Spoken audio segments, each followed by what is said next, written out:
un message pour les serviteurs de Dieu. Alléluia.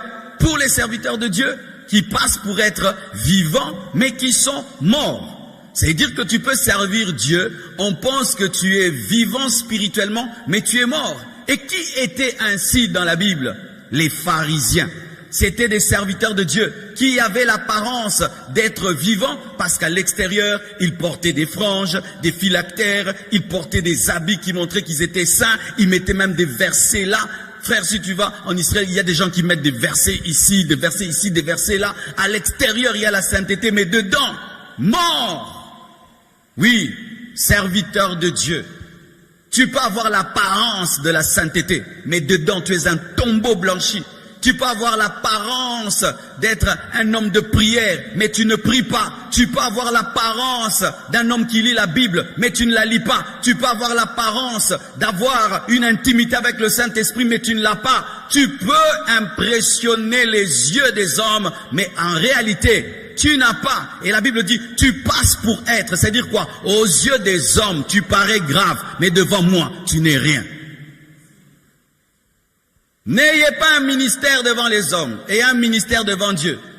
N'ayez pas une vie de prière devant les hommes et une vie de prière personnelle. Vaut mieux même que les gens disent que tu ne pries pas, mais toi tu pries. Vaut mieux qu'on dise que tu ne crains pas Dieu, mais tu crains Dieu. Vaut mieux qu'on dise que toi Dieu ne te parle pas, mais Dieu te parle. Mais ne joue pas à un théâtre spirituel parce que Dieu te voit. Alléluia, alléluia. Ne paraissez pas être ce que vous n'êtes pas. Ô saint homme de Dieu, ô saint ceci, est-ce que toi-même, dans le secret de ton cœur, tu témoignes que toi-même tu es saint? Le témoignage des hommes n'est rien, parce que les hommes se trompent. Les hommes sont frappés par l'apparence. Si je commence à porter des sandales ici et une longue robe blanche, frère, et puis je commence à marcher lentement, doucement, vous allez dire vraiment que je suis entré dans une dimension dimensionnelle de la sainteté. Ce n'est que l'habit, ce ne sont que les sandales, ce n'est que la démarche et ce n'est que la douceur vocale. Donne-moi la main, hein? Donne-moi la main. L'apparence, l'apparence. Tu parais être vivant devant les hommes, mais tu es un tombeau blanchi. Quand on t'ouvre là-bas, il n'y a rien. C'est la pourriture, et la pourriture. C'est pourquoi en ce jour-là, plusieurs diront, nous avons fait des miracles en ton nom, nous avons prophétisé en ton nom. Je leur dirai, je ne vous ai jamais connu serviteur d'iniquité. C'est-à-dire que les hommes te trouvent spirituel, puissant, extraordinaire, mais Dieu lui dit que tu es mort. Vaut mieux que les gens disent que tu es mort, mais Dieu dit que tu es vivant. Au lieu que les hommes disent que tu es vivant alors que tu es mort. C'est pourquoi ne faites pas de théâtre. Si tu es pécheur, va pleurer devant Dieu. Alléluia. Si tu as une sale vie, va pleurer devant Dieu. D'ailleurs, si tu as une sale vie, ne sers pas Dieu. Si tu as une sale vie, ne sers pas Dieu. Ne sers pas Dieu. Ne sers pas Dieu. Parce que ça peut t'anesthésier par rapport à la sensibilité spirituelle où tu vas croire que la vie des hommes est devenue la vie de Dieu alors qu'au dernier jour, c'est Dieu que tu rencontreras, ce n'est pas l'homme que tu rencontreras. Tu passes pour être vivant alors que tu es mort. Tu peux être un zombie spirituel, un mort vivant et avoir une fausse réputation, avoir un témoignage des hommes. Et ces personnes sont des hypocrites au devant des hommes. C'est la sainteté dans le secret, le péché. Au devant des hommes, ils jouent à prier beaucoup, mais devant Dieu, ils ne prient pas. Quand il y a la foule, c'est là qu'il lève les mains, c'est là qu'il parle en d'autres langues. Mais dans sa chambre, il ne parle jamais en langue. Quand il y a la foule, c'est là qu'il s'agenouille. Mais dans sa chambre, il ne s'agenouille jamais. Quand il y a la foule, là il est humble. Mais dans le secret, un orgueilleux. Qui es-tu dans ta maison? Qui es-tu dans ta chambre? Qui es-tu quand il n'y a personne? Qui es-tu quand on ne te surveille pas? Qui es-tu quand l'église n'est pas là? Qui es-tu quand tu n'as pas de responsabilité? Qui es-tu quand tu ne prêches pas? Qui es-tu quand on ne te connaît pas dans un coin où personne ne sait que tu es serviteur de Dieu? Qui es-tu? Tu passes pour être vivant alors que tu es mort. C'était des hommes de Dieu, spirituellement morts, qui étaient dans le formalismes, des façades, des confessions de foi, dans des routines spirituelles, mais il n'y a plus de vie. Et là, j'aimerais nous parler à nous tous, pas seulement aux serviteurs de Dieu. Quand tu commences à prier, servir Dieu, tout devient routinier. Même quand tu pries dans ta chambre toi-même, tu pries pour prier, tu chantes pour chanter, tu viens à l'église pour venir, tu es mort. Tu es mort. S'il n'y a plus de vie dans ce que tu fais pour Dieu, dans ta manière de prier, ta manière de jeûner, de venir à l'église, tu es mort. Des fois, j'observe certaines personnes, comme on a des caméras qui montent toute l'église, et tu vois, il est venu à l'église, mais il est là comme si on l'a puni. Tu es mort. Tu es mort. Vraiment, des fois, j'ai envie de prendre un micro-baladeur et vous poser des questions. Nana tinda kyoa. Oye la kininyo? Yo muto olala. Oye psanga. Oya kiko yiba. Oya kiko loka. Oya kodinga mwasi. Répondre nga. Pour nous comprendre, t'es quelqu'un qui quitte la maison. Tu prends un transport. Une moto. Jusqu'à l'église. Mais quand tu t'assieds, tu es fâché. Maintenant, tu es venu faire quoi? On t'a envoyé, tu veux voler les téléphones ou quoi? Tu es venu quoi? Voler. Pour nous comprendre. Et d'autres même, ils s'assiedent devant. Donc, oye pe li bosso pensa. Vraiment. Ando kite. Mais ça, il n'y a pas de logique. Moi, je ne comprends pas ça. Je ne comprends pas quelqu'un qui a quitté sa maison. Il n'a pas 2 ans, il n'a pas 3 ans, il a 20 ans, 30 ans, 40 ans, mais il s'assied, il prie pas, il ne chante pas, il ne danse pas, il ne se tient pas debout, mais n'est pas paralytique, il ne participe à rien. Oyaki koyiba. Où on a dit que si tu ne viens pas à l'église, on ne va pas payer tes études ou bien tu ne vas pas manger. Parce que vous venez comme si vous êtes punis. Vous savez pourquoi? Vous n'avez pas de vie spirituelle. Parce que déjà, même les faibles dans l'assemblée, il a la force. Toi, là où même les faibles deviennent forts, toi tu es faible. Et alors à la maison, tu ne pries pas. Tu ne pries pas. Tu es un mort spirituel. Tu es un zombie. Parce que quand on vient dans l'assemblée, même quand tu n'avais pas une forte vie de prière, tu vois les autres chanter, danser, ça t'amène, n'est-ce pas? Mais toi, malgré que les gens dansent, malgré que les gens crient, prient, toi, tu es là comme si tu es fâché. À l'heure de la prière, tu attends la parole. À l'heure de la parole, tu attends les communiqués. À l'heure des communiqués, tu sors. Et tu fais ça pendant des années, des années. Tu es mort, tu es un mort vivant. Tes émotions devant Dieu sont mortes. Mais quand c'est le football, waouh!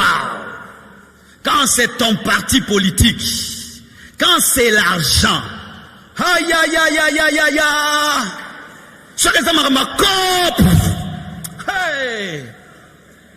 Mais quand c'est prier, quand c'est adorer, tu deviens muet.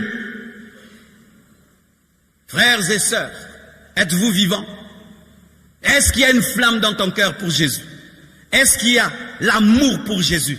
Ou tu fais les choses parce que tu dois les faire? Un jour, je vais dans une église protestante, mes frères, ils sont en train de chanter comme si on veut les tuer.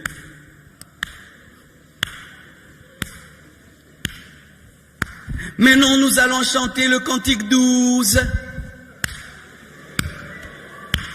le cantique 13.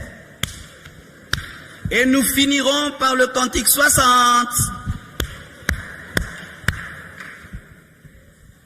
Le culte commence à 8h. Il doit finir à 10h. À 10h pile, tout est fini. C'est vrai, il faut respecter le temps. Mais votre Dieu finit toujours à l'heure. Mais quand il s'agit des séries, vous débordez. Quand c'est une série, je vais regarder 4 saisons, 5 saisons. Mais quand c'est Dieu, pourquoi? Parce qu'il y a des hommes riches qui ne supportent pas une église dans laquelle, au lieu de finir à 10h, on a fini à 10h 3 minutes. Avec Dieu, pointueux. Mais pour toutes les choses de la vie, non, continue à parler, il n'y a pas de problème. Mais non, on doit traiter à faire même 2 heures, non, même 5 heures, ça va rapporter. Est-ce que vous venez par passion ou venez par punition? Certains, vous venez parce qu'à la porte, votre département écrit vos noms. Si on n'écrit pas ton nom, tu vas rester. D'autres, il faut que le pasteur te suive pour venir, alors que toi, tu n'étais pas ainsi. tu es un mort vivant. Priez-vous encore avant de dormir? Priez-vous encore le matin? Lisez-vous encore la Bible vous-même? Parlez-vous de Jésus aux gens? Si tu n'as plus ça, tu es mort. Tu es mort. Mais tu passes pour être vivant parce que tu vas à l'église. Mais toi-même, tu sais que tu ne parles plus de Jésus. C'est devenu une honte pour toi, parler de Jésus.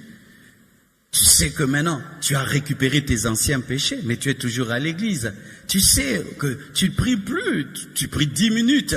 Tu sais que la Bible, quand tu la lis, tu dors, tu sais.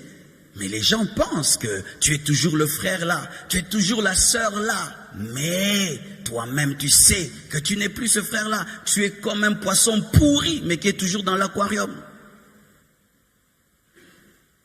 Un poisson, quand il meurt dans l'aquarium, il demeure dans l'aquarium, mais il est mort.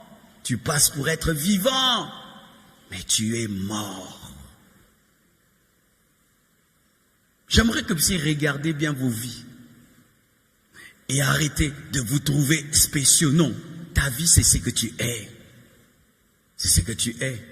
Tu te réveilles encore le matin pour prier? Tu te réveilles encore la nuit pour prier? Tu es toujours réveillé par le Saint-Esprit la nuit pour prier? Pries-tu toujours avec ton cœur ou seulement ta bouche? Tu passes pour être vivant, mais tu es mort. La perte de la vie de Dieu. Sois vigilant et affermis le reste qui est près de mourir, car je n'ai pas trouvé tes œuvres parfaites devant moi. Sois vigilant et affermis le reste qui est près de mourir. C'est-à-dire, il y a un reste, mais ce reste est en danger. Il y a un reste, mais il est contaminé. Il y a un reste, mais il est faible.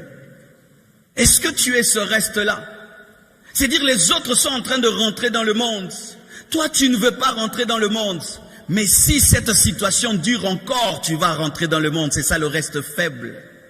Les autres sont en train de se pervertir. Toi, tu refuses. Mais si tes épreuves continuent, tu vas faire comme les autres. C'est ça le reste faible qui doit être rapidement affermi parce que il est sur la tige, mais il est en train de tomber. Et tu, le reste faible, si tu es le reste faible, tu as besoin d'être affermi.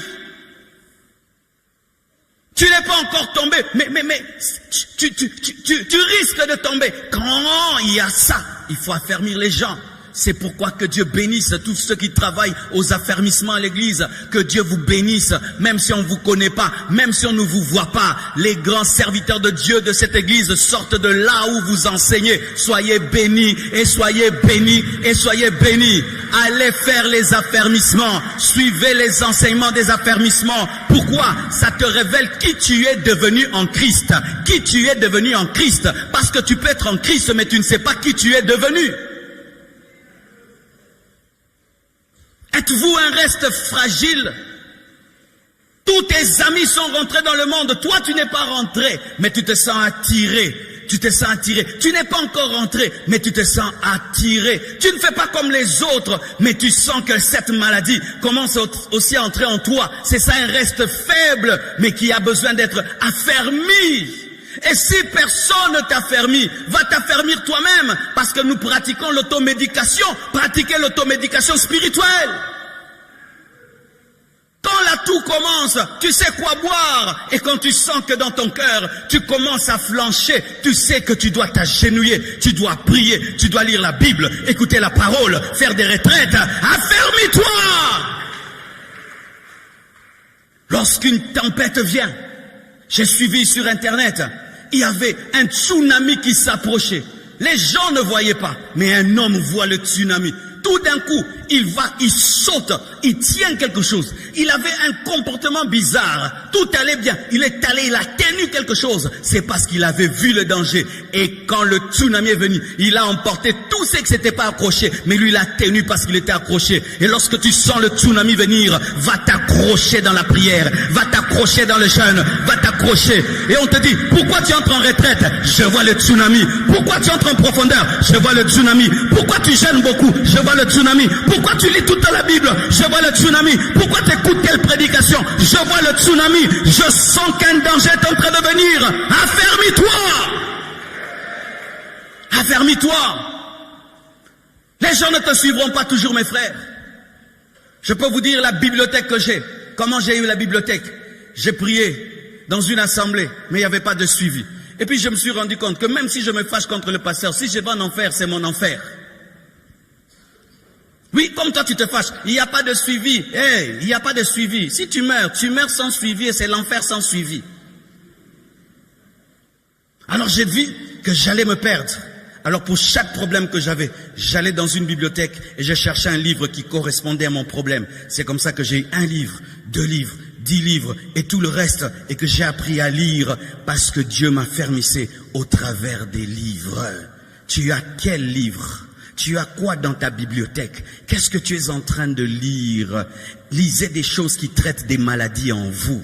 Quand j'ai senti l'orgueil commencer en moi, j'ai lu le livre « La libération de l'esprit ». Ça parlait du brisement. Quand la rébellion commençait en moi, j'ai lu le livre « L'autorité spirituelle ». Quand j'ai commencé à mal opérer dans l'onction, j'ai lu le livre « Comprendre l'onction ». Et je peux te dire combien de fois j'ai été vacciné, j'ai été affermi alors que la tempête voulait m'avoir. Si on t'affermit pas, affermis-toi toi-même par le Saint-Esprit, par la parole. Si tu sens que tu es un reste mais tu es faible, tiens l'arbre, tiens Jésus, dis aide-moi, je ne veux pas tomber comme les autres, je ne veux pas t'abandonner comme les autres, je ne veux pas finir comme les autres, aide-moi Seigneur, et Dieu t'aidera à fermer le reste qui est faible.